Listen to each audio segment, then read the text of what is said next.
Guys, welcome back to लॉगरी। I hope all of you are doing great. आज हम discuss करने वाले हैं how to analyse KU BLLB, that is Kurukshetra university 5 years law entrance exam mock test. तो mock test जो है, सबसे पहले तो आई होप आप सब मॉक टेस्ट दे रहे होंगे। एंड मॉक टेस्ट सिर्फ देना ही ज़रूरी नहीं है, उसको एनालाइज करना, देखना कि कौन से आपके रॉन्ग टॉपिक्स हैं, इनकरेक्ट टॉपिक्स कौन से हैं, इनकरेक्ट क्वेश्चंस कौन से हैं और वो क्यों हैं, वाई, और अगर वो कुछ करना है उनको करेक्ट करने के लिए तो क्या किया जाए। ये सब चीज़ें करनी ज़रूरी हैं, तभी आपका एक इंक्रीज आएगा स्कोर में, राइट। मॉक टेस्ट जो है वो लॉन्च हो चुके हैं, लिंक डिस्क्रिप्शन बॉक्स में है। मॉक टेस्ट के साथ आपको जून 2024 से लेकर के जून 2025 के MCQs, करंट अफेयर्स बिल्कुल फ्री ऑफ कॉस्ट मिल रहे हैं, तो जाइए इनरोल कर लीजिए। तो यहाँ पर आप देखिए जो मास डिस्ट्रीब्यूशन है, पेपर का पैटर्न जो है 50 मल्टीपल चॉइस क्वेश्चंस आएंगे, जिसमें से 12 क्वेश्चंस जनरल इंग्लिश के होंगे, 25 क्वेश्चंस स्टैटिक GK या करंट अफेयर्स के होंगे। तो यहाँ पर ये बहुत इंपॉर्टेंट है, ये दोनों ही टॉपिक ज़्यादा इंपॉर्टेंट है, बिकॉज अब या तो स्टैटिक GK बहुत ज़्यादा आती है या फिर करंट अफेयर्स, तो आपको दोनों को ही इंपॉर्टेंस देनी है, क्योंकि दोनों में से कुछ भी ज़्यादा आ गया तो दिक्कत हो जाएगी। तो you can not leave this.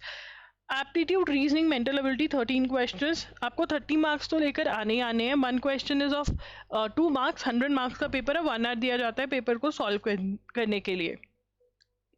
तो स्टेप 1, देखिए आपने मॉक टेस्ट दे लिया, ठीक है। मॉक टेस्ट को बिल्कुल मॉक टेस्ट वाले इन्वायरमेंट में दे, ऐसा नहीं कि उठ के कहीं जा रहे हो, मॉक टेस्ट स्टार्ट करने से पहले बाथरूम हो है ये, ठीक है ना, अपना किसी से बात नहीं करना है, चेक नहीं करना है, बुक चेक नहीं करनी, कुछ भी। एक ऐसा इन्वायरमेंट आपने एग्ज़ाम वाला इन्वायरमेंट में ये एग्ज़ाम देना है, ठीक है। उसके बाद जैसे ही एग्ज़ाम दिया, एक 15 मिनट का ब्रेक चाहिए तो ले लो, नहीं चाहिए तो ये तो 1 घंटे का पेपर है यार, इसमें तो क्या ही ब्रेक चाहिए। तो आप फटाफट से उसको एनालाइज करिए, और एनालाइज में कलेक्टिंग डाटा, जितने भी इनकरेक्ट क्वेश्चंस हैं, ठीक है ना, ये इनकरेक्ट क्यों हुए ये रीज़न लिखते जाना है। मान लो पहला क्वेश्चन आपका हिस्ट्री का आया, ठीक है ना, आप कह रहे हो कि यार हिस्ट्री कवर तो कर ली, बट ये क्वेश्चन न्यू क्वेश्चन था, तो ठीक है, आप इसको कहीं ऐड कर लो ताकि आप इसको याद कर सको, ठीक है ना। तो अगर कोई क्वेश्चन है आपका, मान लीजिए GK का है या फिर आपका रीजनिंग का क्वेश्चन है, तो सिली मिस्टेक थी, ठीक है भाई, सिली मिस्टेक थी, अब आगे से ना हो सिली मिस्टेक, तो अपने दिमाग में याद कर लेना। नेक्स्ट क्वेश्चन, अच्छा ये टॉपिक नॉट कवर्ड, तो ये रीजंस अगर आप लिखते रहोगे तो आपके पास लिस्ट आ जाएगी टॉपिक नॉट कवर्ड जो मुझे नहीं आते हैं, तो उनके ऊपर फिर आप काम करोगे, ठीक है। आपको कैसे डिसाइड करना है कि एक टॉपिक को आपको रिवाइज करना चाहिए या फिर आपको स्टडी फ्रॉम स्क्रैच करना है। आप टॉपिक को रिवाइज करेंगे, which been long that you have not read the theory of a particular topic, forgetting things. तो अगर आप थ्योरी मतलब भूल रहे हो, आपको लग रहा है यार मुझे ना थोड़ा सा तो आता है, थोड़ा भूल रहा हूँ, तो रिवाइज कर लो। If you are forgetting thing तो revision is the best way, ठीक है। But if you have to, अगर कोई टॉपिक है जिसका आपने थ्योरी ही पढ़ा है, MCQ नहीं करा है, तो पता चल गया कि भैया MCQ सॉल्व करना पड़ेगा, तो करिए।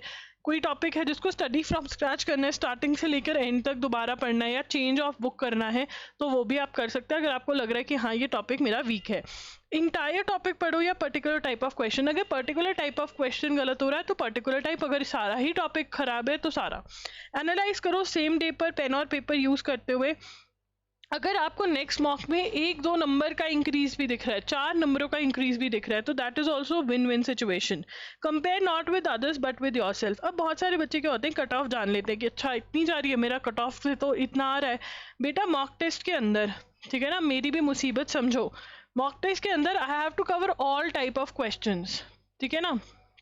और वैसे भी ये जो कुरुक्षेत्र यूनिवर्सिटी वाले 1 to 5 और 6 to 10, 1 to 5 में आपको करंट अफेयर्स हैवी मिलेगी, 6 to 10 में आपको स्टैटिक GK हैवी मिलेगी, ठीक है ना। तो कभी भी ऐसे नहीं हो जाना हाँ मेरा कट ऑफ पे हो रहा है, मेरा तो हो जाएगा, नहीं। जो क्वेश्चंस गलत हो रहे हैं, क्या आप उन पे काम कर रहे हैं? अगर नहीं कर रहे हो तो मतलब आप 50-50 चांसेस हैं, होगा नहीं होगा। तो गाइस दैट्स इट। कोई भी डाउट है कमेंट्स पे पूछ लीजिए, इंस्टाग्राम पे DM कर सकते हैं, इंस्टा पे मैं I am लॉगरी के नाम से हूँ। And do enrol for the mock test, link is in the description box. Thank you for watching the video, and yes how to attempt वाली वीडियो जरूर देख लेना, बहुत हेल्प करेगी। कट ऑफ वाली वीडियो भी मैंने कर दी है, लिंक आपको स्क्रीन पर दिख रहा होगा। Thank you for watching, bye bye and take care.